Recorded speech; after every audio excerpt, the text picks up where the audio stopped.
ওহ, ধনেপাতার চাটনি শীতকালে, এটা জাস্ট হেভি। হ্যাঁ, এটা কি? বাঁধাকপির তরকারি।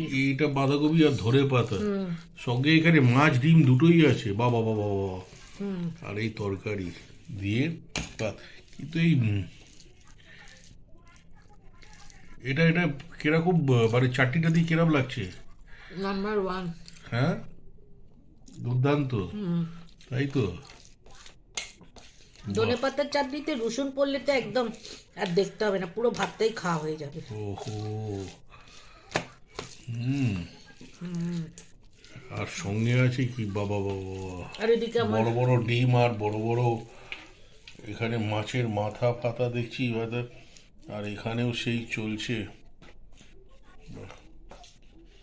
এই যে এই খাবার জাস্ট, মানে এই শীতকালের একটা জিনিস কি, ধনেপাতার চাটনি দিয়েই অর্ধেক ভাত খাওয়া হয়ে যায়। হুম, পুরো, বুঝলে?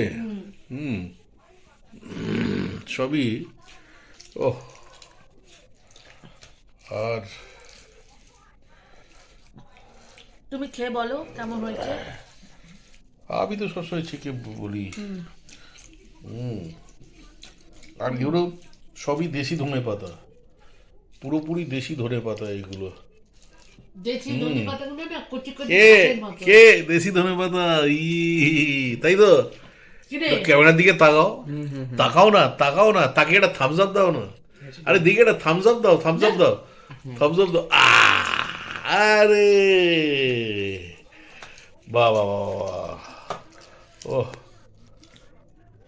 ভালো লাগলে ভালো লাগলে ভালো লাগলে ভালো, অবশ্যই লাইক আর সাবস্ক্রাইব, সাবস্ক্রাইব অলওয়েজ। আর শেয়ার, শেয়ার করতে থাকো, শেয়ার করতে থাকো, খালি শেয়ার করতে থাকো। আর আমরা খেতে থাকি ততক্ষণের জন্য টাটা। টাটা।